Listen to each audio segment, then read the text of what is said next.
As the number of anti-Asian hate crimes reported has increased, the effort to protect Asian Americans in New York City is ramping up. I spoke with the new head of the New York Police Asian Hate Crimes Task Force, Inspector Tommy Ng. He told me about his experience as an immigrant, what's driving these crimes, and what he is seeing in New York City. People are still afraid that Asian Americans are being attacked, but with the New York City Police Department's different strategies with the undercover officers, that people are feeling protected at the same time.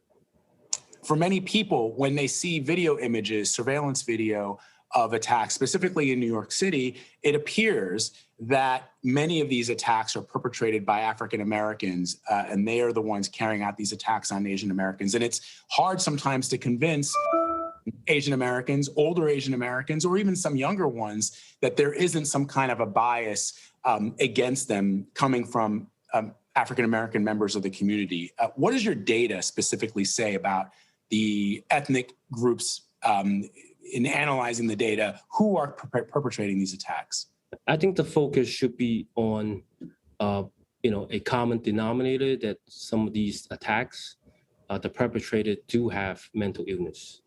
I think the race does not play a major role in these attacks, but I think, like I said, the common denominator is some of these are driven or motivated by their mental illness at the same time.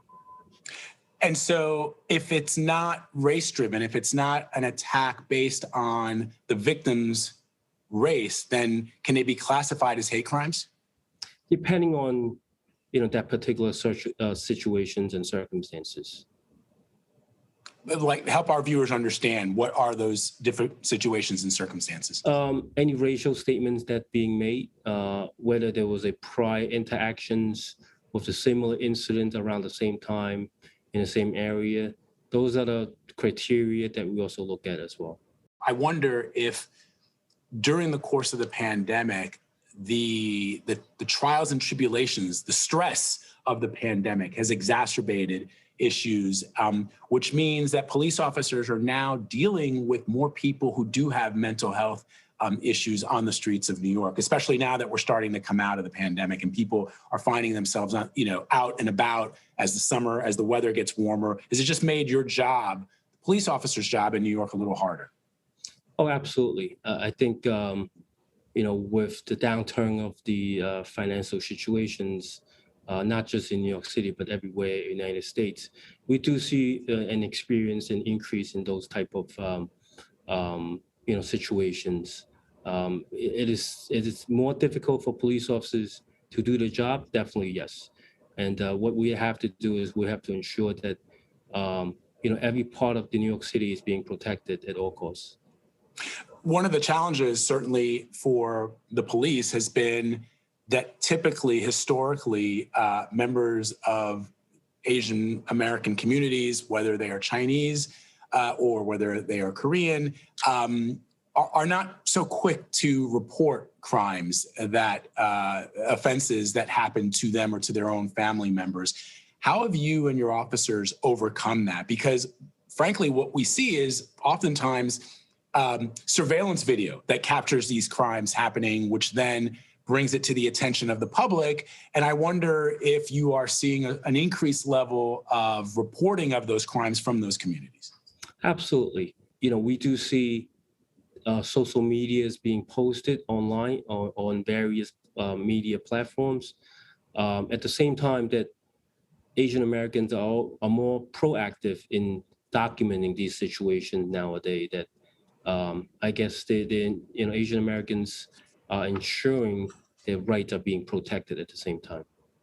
And that sort of leads me to my follow-up question, Inspector, which is that there are some who say that the language that sometimes we in the media use is when we say there's a spike or surge in attacks on the Asian American community, that in fact, this has always been an ongoing issue.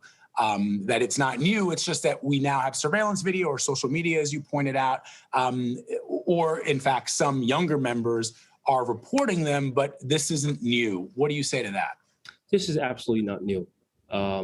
But what makes Asian Americans be more vocal these days is and we have more second or third generation of Asian Americans are being born in the United States, that we are part of American. We speak the language, we cultivate the American ways of life. And I think this is a good direction that we're heading towards. One of the goals of the NYPD is to draw police officers from the actual communities that they serve. Are some of these foreign-born police officers, for example, from parts of the 5 boroughs that comprise of people that were born outside of the United States, for example, in China, mainland China, or in Hong Kong, or in Korea, or in the Philippines? So just take myself an example. I was born and raised in Hong Kong.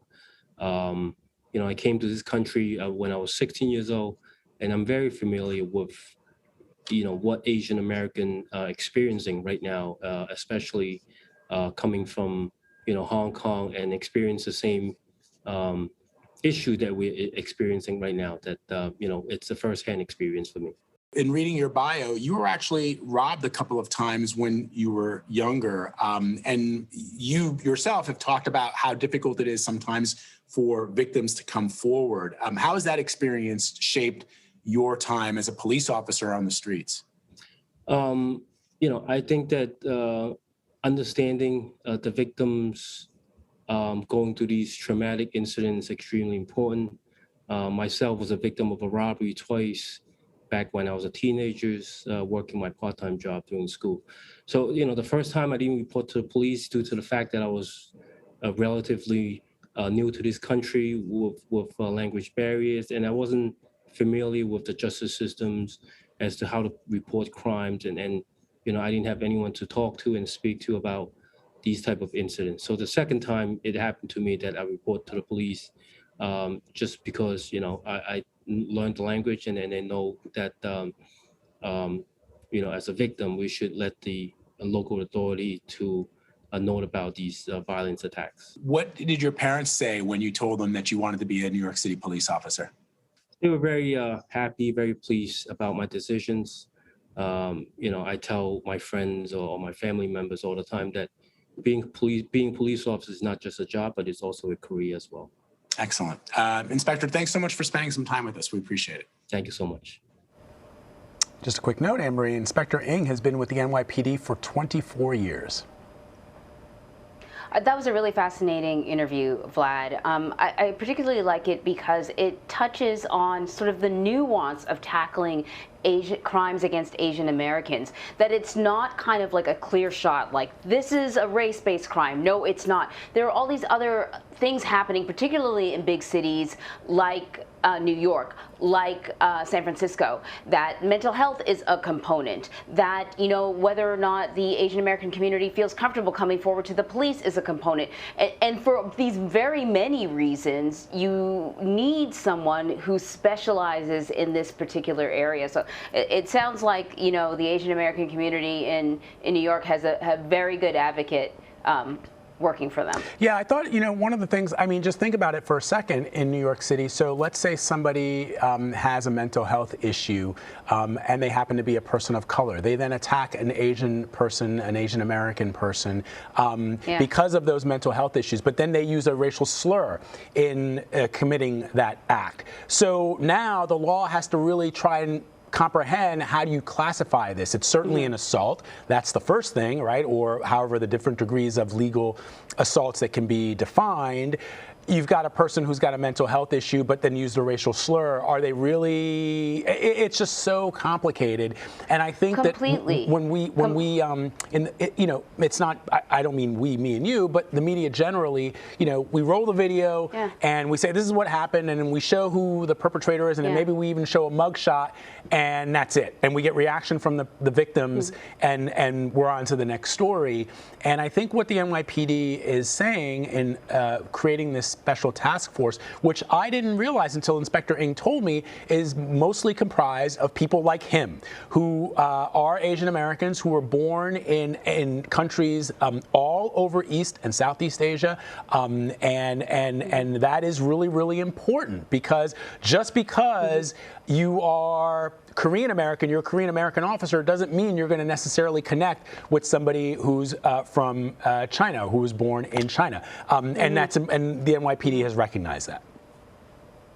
Yeah, and sort of on the flip side of the example that you gave, we have certainly talked about cases where there are a series of assaults, but the person doesn't kind of specifically use a racial slur, so it's not called a hate crime. But then when you look, all 10 of their victims are Asian Americans. Right. So I think you're right that it's not a straight line, or it's not a checklist like this behavior equals this. So you do need people who can sort of have the conversation about the subtle differences, and the law is written in black and white, but it needs to be interpreted, and so you need all levels of people who are involved in creating justice to be able to interpret it and get the justice that victims need.